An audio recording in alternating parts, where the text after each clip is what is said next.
नमस्कार मित्रांनो, माय सपोर्ट त्या मराठी यूट्यूब चॅनलवर तुमचे सर्वांचे मनापासून स्वागत आहे। संपूर्ण महाराष्ट्रासाठी आताच्या क्षणाच्या सर्वात मोठ्या आणि महत्त्वाच्या ठळक बातम्या। राज्यात 10 धडाकेबाज निर्णय, सर्वांना खुशखबर। 28 जुलै मंगळवार, काही मिनिटांपूर्वीच्या या बातम्या आहेत। या संदर्भात सविस्तर माहिती या व्हिडिओत जाणून घेऊया। तत्पूर्वी तुम्ही माय सपोर्ट त्या मराठी यूट्यूब चॅनलवर नवीन असाल तर खाली दिलेल्या लाल रंगाच्या सबस्क्राईब बटनावर क्लिक करा आणि समोरील बेल आयकॉन क्लिक करा, जेणेकरून महाराष्ट्राच्या ताज्या बातम्या तुमच्यापर्यंत सर्वात आधी पोहोचतील। तर चला सविस्तर बातम्या जाणून घेऊया। तर बघा, पहिली सर्वात मोठी आणि सर्वांसाठी महत्त्वाची बातमी। तर बघा, महाराष्ट्रात सरकारी नोकरीची तयारी करणाऱ्या लाखो तरुणांसाठी महाराष्ट्र लोकसेवा आयोगाने MPSCने मोठी संधी उपलब्ध करून दिली आहे। महाराष्ट्र गट क संयुक्त पूर्व परीक्षा 2026 अंतर्गत पदसंख्येत मोठी वाढ करण्यात आली असून आता एकूण 5707 रिक्त पदांसाठी भरती केली जाणार आहे। यामध्ये महसूल विभागातील 1539 तलाठी, ग्राम महसूल अधिकारी पदांचा नव्याने समावेश करण्यात आला आहे। त्यामुळे यंदाची भरती प्रक्रिया राज्यातील सर्वात मोठ्या भरतींपैकी एक ठरणार आहे। MPSCने सुरुवातीला गट क संयुक्त पूर्व परीक्षा 2026 साठी 2619 पदांची जाहिरात प्रसिद्ध केली होती। त्यानंतर सुधारित अधिसूचनेद्वारे 3088 अतिरिक्त पदांची भर घालण्यात आली। त्यामुळे एकूण रिक्त पदांची संख्या 7707 वर पोहोचली आहे। नव्याने समाविष्ट करण्यात आलेल्या पदांमध्ये 1539 तलाठी पदे आहेत। याशिवाय लिपिक, टंकलेखक, कर सहाय्यक, सहाय्यक मोटर वाहक निरीक्षक, तांत्रिक सहाय्यक आणि उद्योग निरीक्षक अशा विविध पदांसाठी ही भरती केली जाणार आहे। त्यानंतरची सर्वात मोठी आणि सर्वांसाठी महत्त्वाची बातमी बघा। विद्यार्थ्यांच्या सुरक्षित प्रवासासाठी महाराष्ट्र सरकारने शालेय बस नियमांमध्ये मोठे बदल केले आहेत। नवीन नियमानुसार पुढील 3 महिन्यात सर्व शालेय बस आणि व्हॅनमध्ये CCTV कॅमेरे, vehicle location tracking, panic button, fire detection व अलार्म सिस्टीम बसवणे बंधनकारक असेल। तसेच किमान 30 दिवसांचे CCTV फुटेज जतन करावे लागणार आहे। पालकांना वाहनाचे थेट लोकेशन, विद्यार्थ्यांची डिजिटल उपस्थिती आणि प्रवासासंदर्भातील अलर्ट देणारे मोबाईल ॲपही उपलब्ध करून देण्यात येणार आहे। प्रत्येक सीटला सीट बेल्ट अनिवार्य करण्यात आला आहे। मुंबई महानगर क्षेत्र वगळता राज्यातील इतर भागात शालेय बस व्हॅनची वयोमर्यादा 15 वर्षावरून 20 वर्षापर्यंत वाढविण्यात आली असून नवीन नियमांचे काटेकोर पालन करण्याचे आदेश देण्यात आले आहेत। त्यानंतरची सर्वात मोठी आणि सर्वांसाठी महत्त्वाची बातमी। नोकरीच्या शोधात असलेल्या तरुण-तरुणींसाठी अत्यंत महत्त्वाची बातमी समोर आली आहे। मुंबई महानगर प्रदेशातील परिवहन सेवा देणाऱ्या बेस्ट उपक्रमात 364 बस वाहक पदांसाठी सरळ सेवा भरतीची घोषणा करण्यात आली आहे।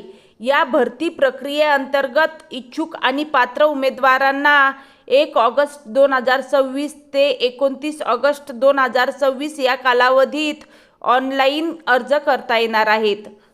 सार्वजनिक वाहतूक व्यवस्थेचा विस्तार आणि प्रवाशांना दर्जेदार सुविधा देण्यासाठी ही भरती अत्यंत महत्त्वाची मानली जात आहे। त्यानंतरची सर्वात मोठी आणि सर्वांसाठी महत्त्वाची बातमी। वेगळा विदर्भ राज्याच्या मागणीने पुन्हा जोर धरला असून विदर्भ राज्य आंदोलन समितीने राज्य आणि केंद्रातील विदर्भातील बड्या नेत्यांविरोधात आक्रमक भूमिका घेतली आहे। मुख्यमंत्री देवेंद्र फडणवीस, केंद्रीय मंत्री नितीन गडकरी आणि पालकमंत्री चंद्रशेखर बावनकुळे यांनी वेगळ्या विदर्भाबाबत दिलेली आश्वासने पूर्ण करावीत, अन्यथा राजीनामा द्यावा अशी थेट मागणी समितीने केली आहे। समितीने समाज माध्यमांवर प्रसिद्ध केलेल्या संदेशातून विदर्भाचा केवळ राजकीय वापर झाल्याचा आरोप करत आता संघर्ष तीव्र करण्याचा इशारा दिला आहे। यासाठी 9 ऑगस्ट क्रांती दिन निवडण्यात आला असून सकाळी 10 वाजता दीक्षाभूमी ते संविधान चौक असा लॉंग मार्च काढण्यात येणार आहे। या मोर्चातून वेगळ्या विदर्भाच्या मागणीसह विदर्भातील मंत्र्यांच्या राजीनाम्याची मागणी केली जाणार आहे। त्यामुळे अनेक वर्षांपासून शांत असलेल्या वेगळ्या विदर्भाचा मुद्दा पुन्हा ऐरणीवर येण्याची चिन्हे दिसत आहेत। त्यानंतरची सर्वात मोठी आणि सर्वांसाठी महत्त्वाची बातमी. मराठा आरक्षण आंदोलनाचे नेते मनोज जरांगे पाटील यांनी येत्या 29 जुलै रोजी अंतरावली सराटी येथे मराठा समाज बांधवांची बैठक बोलावली आहे. या बैठकीसाठी त्यांनी आपल्या समर्थकांना संदेश दिला असून सकाळी 10 वाजता अंतरावली सराटी येथे उपस्थित राहण्याचे आवाहन केले आहे. त्यामुळे या बैठकीत मराठा आरक्षण आंदोलनाबाबत मनोज जरांगे पाटील कोणता निर्णय घेतात याकडे मराठा समाजाचे लक्ष लागले आहे. मनोज जरांगे पाटील यांनी नुकतीच दिल्लीतील जंतर मंतर येथे जाऊन कॉक्रोच जनता पार्टीचे संस्थापक अध्यक्ष अभिजित दीपके यांची भेट घेतली होती. त्यांच्या आंदोलनाला त्यांनी पाठिंबा जाहीर केला होता. या भेटीनंतर आता जरांगे पाटील यांनी मराठा बांधवांना 29 जुलै रोजी अंतरावली सराटी येथे एकत्र येण्याचे आवाहन केले आहे. मराठा समाजाला सरसकट कुणबी प्रमाणपत्र देऊन ओबीसी प्रवर्गातून आरक्षण देण्याची मागणी मनोज जरांगे पाटील यांनी केली आहे.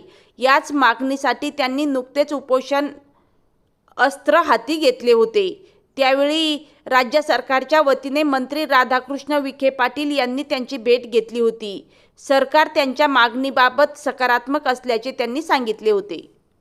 त्यानंतरची सर्वात मोठी आणि सर्वांसाठी महत्त्वाची बातमी बघा. केंद्रीय कृषी व शेतकरी कल्याण तसेच ग्रामीण विकास मंत्री शिवराज सिंह चौहान यांनी महाराष्ट्रातील शेतकऱ्यांना मोठा दिलासा देत प्रधानमंत्री राष्ट्रीय कृषी विकास योजना अंतर्गत 335 कोटींच्या दुसऱ्या हप्त्याच्या निधीस मंजुरी दिली असून राष्ट्रीय कृषी विकास योजनेच्या दुसऱ्या हप्त्यासाठी पात्र ठरणारे महाराष्ट्र हे पहिले राज्य असल्याची माहिती कृषी मंत्री दत्तात्रय भरणे यांनी दिली आहे. शिवराज सिंह चौहान यांच्यासोबत आयोजित ऑनलाईन आढावा बैठकीत कृषी मंत्री दत्तात्रय भरणे यांच्यासह केंद्रीय कृषी सचिव तसेच केंद्र व राज्य शासनातील वरिष्ठ अधिकारी सहभागी झाले होते. बैठकीत राज्यातील विविध कृषी योजनांच्या अंमलबजावणीचा सविस्तर आढावा घेण्यात आला. यावेळी केंद्रीय मंत्री शिवराज सिंह चौहान यांनी प्रधानमंत्री राष्ट्रीय कृषी विकास योजना अंतर्गत महाराष्ट्राने 75% अधिक निधीचा प्रभावी वापर केल्याबद्दल राज्याचे विशेष कौतुक केले. तसेच mission for integration development of horticulture योजनेत 81.73% निधी खर्च झाल्याने महाराष्ट्र देशातील उत्कृष्ट कामगिरी करणाऱ्या राज्यांमध्ये असल्याचे त्यांनी नमूद केले आहे. त्यानंतरची सर्वात मोठी आणि सर्वांसाठी महत्त्वाची बातमी बघा.